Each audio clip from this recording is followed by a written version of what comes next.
আপনি যদি 10টা গরুর মালিক হন, যে গরু থেকে যা উৎপাদন হয় কে ভোগ করে? উৎপাদনকারী ভোগ করে না।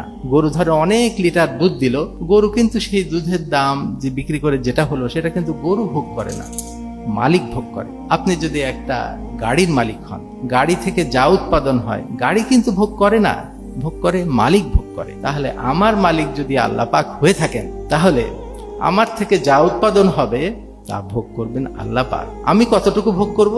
যেটুকু আমার খাওয়া পড়া এবং চলার জন্য প্রয়োজন। আমরা চিন্তা করি এরকম যে আমার যা ইনকাম হচ্ছে, অথবা এইভাবে যদি চিন্তা করি যে আল্লাহ পাক আমাকে যা দিয়েছেন, যে ইনকামটা দিয়েছেন সেটুকু আমাকে খরচ করার জন্য দিয়েছেন, এইরকম মনে করি।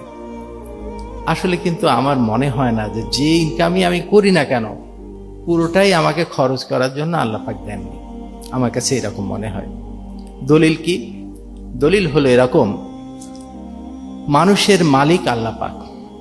সূরা নাসে আমরা পড়ছি, আমরা আল্লাহ পাকের কাছে আশ্রয় চাচ্ছি, কুল আউযু বিরাব্বিন নাস, মানুষের রবের কাছে আশ্রয় করছি, মানুষের মালিকের কাছে আশ্রয়, মানুষের ইলাহের কাছে আশ্রয়। মানুষের মালিক আল্লাহ পাক।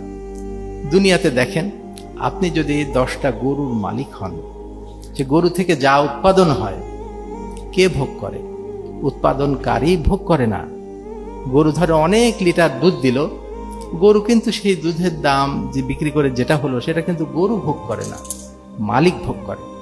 আপনি যদি একটা গাড়ির মালিক হন, গাড়ি থেকে যা উৎপাদন হয় গাড়ি কিন্তু ভোগ করে না, ভোগ করে মালিক ভোগ করে, রাইট?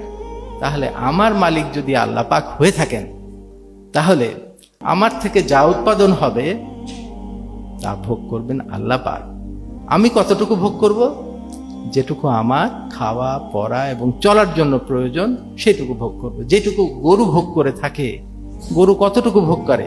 সে তার খাওয়া, আশ্রয়, এইটুকুতে যে খরচ হয় সেটুকু সে ভোগ করে, বাকিটুকু কিন্তু মালিক ভোগ করে থাকে, রাইট?